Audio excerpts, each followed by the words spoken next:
Nadreen, आप YouTube channel देख रहे हैं। मैं इमरान खान हूं।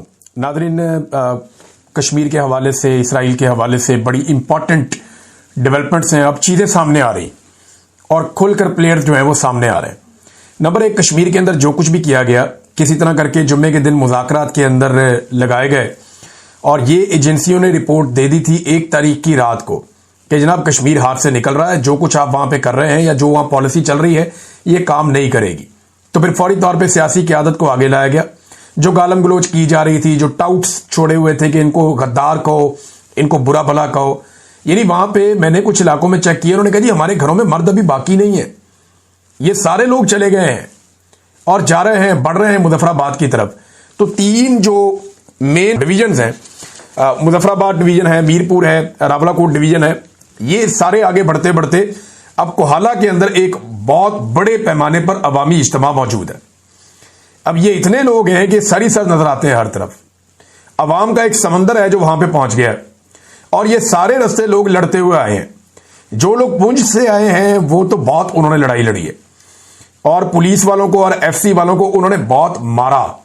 इस्लामाबाद पुलिस वालों को आजाद कश्मीर में मुजाहिरीन ने बहुत मारा और वो उन्हें इसलिए मारा कि ये लोग उन्हें मार रहे थे। यानी जैसे हमें ये दुख होता है ना, कोई यूनिफॉर्म में बंदा बैठ के जमीन पे मार खा रहा है और उसे मुजाहिरीन मार रहे हैं, बिल्कुल ऐसे ही हमें दुख होता है जब यूनिफॉर्म वाले इकट्ठे होके आम आदमी को मारते हैं। हम पिछले 3-4 साल से लगातार मनाजिर देख रहे हैं और इससे पहले भी हम माजी में देखते रहे हैं कि यूनिफॉर्म वालों को मारने का बहुत शौक है। ये चाहे पुलिस है, चाहे रेंजर्स है, चाहे एफसी है, ये बहुत मारते हैं, लोगों को मारते हैं डंडों के साथ, ठुड्डों के साथ, और इंसान को इंसान समझते ही नहीं, हत्ता कि इंसानों को गोलियां भी मार देते हैं। लेकिन जब ये काबू आ जाए अवाम के तो फिर अवाम भी मारती है। तो फिर अब रोना किस बात का, अब तकलीफ किस बात की? मामला तो उन लोगों का है जो इन्हें लड़ाते हैं आपस में। यानी मोहसिन नकवी गया अस्पताल में, मैं वीडियो देख रहा था, कैसी बेशर्मी और डिटाई है। वो जाकर पुलिस वालों से पूछ रहा है, डट कर लड़े हो ना, मुकाबला किया है ना, क्यों इनको तूने इंडिया भेजा था या इनको लड़ने के लिए दहशतगर्दों से लड़ने के लिए भेजा था, या ये वो वाला SHO है जिसने दहशतगर्दों से जाके बलूचिस्तान में लड़ना था? भाई आपस में पाकिस्तानियों से लड़ा के तो ये आगे पूछ रहा कि डट के लड़े हो कि बॉर्डर से बुलाए हैं पुलिस वाले।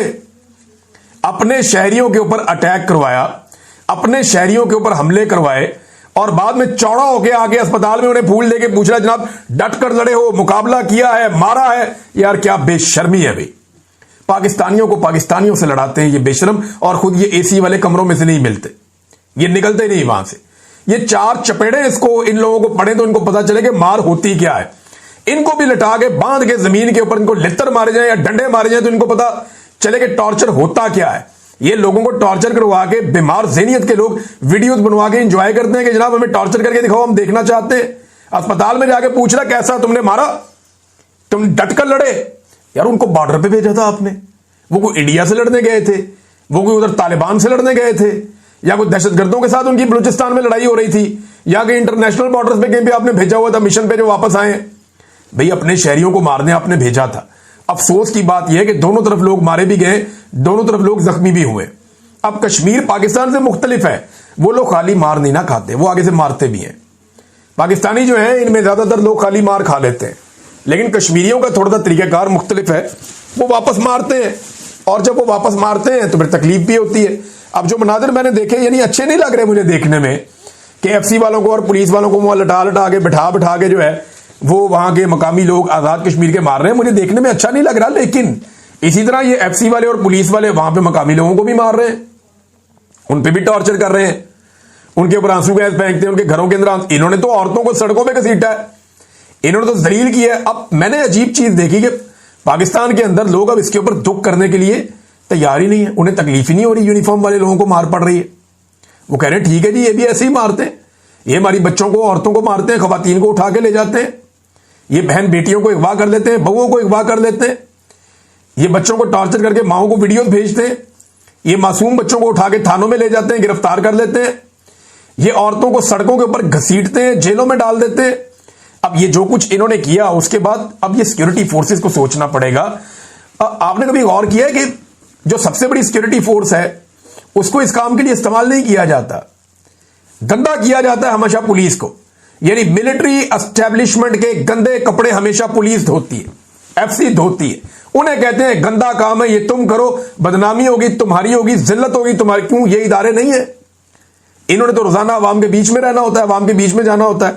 बहरहाल ये इनकी हरकतें इस वक्त नादरीन जो कोहाला में है, बहुत बड़े पैमाने पर लोग इकट्ठे हैं और चंद किलोमीटर का फासला रह गया है जो आजाद कश्मीर की असेंबली है वहां से। तो ये मुजफ्फराबाद जब चाहें अब दाखिल हो सकते हैं, इनके पास ये ताकत भी मौजूद है। और दूसरी जानिब जो है वो नाके खत्म कर दिए गए, जितने नाके लगाए गए थे, जितना बंदोबस्त किया गया था वो खत्म कर दिया गया है। लेकिन सरदार उमर नजीर साहब ने, ये एक रहनुमा है, वन ऑफ देम, जो अवामी एक्शन कमेटी के रहनुमा है, तो इन्होंने कहा कि एक तरफ मुज़ाकरात, दूसरी तरफ फोर्सेस को अर्जा के मुकाम पर फिर इकट्ठा किया जा रहा है। याद रखो, अगर इसके बाद किसी किस्म का एडवेंचर किया गया तो तमाम तर हालात की जिम्मेदार हुकूमत पाकिस्तान खुद होगी। उन्होंने एक कैटेगोरिकली यह बात बता दी। अब जनाब नाके तो खत्म हो गए हैं, लेकिन इन बेशर्मों ने अपने मफाद के चक्कर में, अपने इक्तदार के चक्कर में, अपनी ताकत के नशे में आजाद कश्मीर के अंदर नफरत का एक ऐसा बीज बो दिया है जो फसल अब पता नहीं हमें कब काटनी पड़ेगी। यह बेशर्मी हो चुकी है, यह बेगैरती हो चुकी है और मिलिट्री एस्टेब्लिशमेंट ने आजाद कश्मीर के अंदर नफरत का वो वाला बीज बो दिया है जिसकी फसल पाकिस्तान को कभी ना कभी काटनी पड़ेगी। और यह घटिया हरकत भी इसी रिजीम के जिम्मे है। सिर्फ अपने इक्तदार को दवाम देने के लिए इन्होंने यह किया कि अगर आजाद कश्मीर के अंदर किसी तरह लोगों ने अपना हक छीन लिया तो फिर पाकिस्तान की बारी है, पाकिस्तानी भी यही करेंगे। अब मुज़ाकरात हो रहे हैं और मुज़ाकरात इनको करने पड़ने थे। जरा मुज़ाकरात की टेबल देखिए आप। एक तरफ बैठे हैं वफाकी वुज़रा, साबिक वज़ीर आज़म, साबिक वुज़रा, मौजूदा वुज़रा, कैसे बड़े बड़े मुंह हैं इनके, चमकते हुए 100 वाट के बल्ब की तरह इनके मुंह चमकते हैं, क्योंकि इन्होंने बेहतरीन खुराकें खाई हैं, इनके पास बेशुमार पैसा है, ये बड़ी बड़ी गाड़ियों में, हेलीकॉप्टर्स में ट्रेवल करते हैं, ये इक्तदार के मालिक हैं और करप्शन कर करके इन लोगों ने मुल्क का बेड़ा गर्क कर दिया। और दूसरी तरफ सामने कौन बैठा है? ये बिल्कुल चंद लोग, एक दुकानदार, एक आम आदमी, ये आया मुज़ाकरात करने के लिए अपनी कौम के बिहाफ के ऊपर। ये है तब्दीली जो आजाद कश्मीर में आई। पाकिस्तानियों को यह सीखना पड़ेगा और इससे सीखकर पाकिस्तानियों को आगे बढ़ना पड़ेगा। इसके अलावा पाकिस्तानियों के पास रास्ता कोई नहीं है। अब नाज़रीन मुज़ाकरात हो रहे हैं। मुज़ाकरात में जो मेन चीज है वो वही 12 सीटें हैं कि जनाब ये 12 सीटें जो है ना, इनको तो फौरी तौर पे आप खत्म करें। अगर ये 12 सीटें खत्म नहीं होती तो फिर बात आगे नहीं बढ़ती। बात आगे बढ़ेगी जब आप ये 12 सीटें खत्म करेंगे। अब इसमें कुछ इतलात आ रही हैं कि कुछ चीजें तय हो गई हैं और कुछ चीजें तय हो जाएंगी, लेकिन ये 12 सीटों पे है कौन, जरा आपको मैं बताता हूं। ये नाज़रीन एक पेशावर से वजीर खजाना, जो आजाद कश्मीर का वजीर खजाना है वो पेशावर से है, अब्दुल माजिद खान। फिर इसके बाद जो है वजीर ट्रांसपोर्ट, ये रावलपिंडी से आया हुआ है, जावेद भट्ट।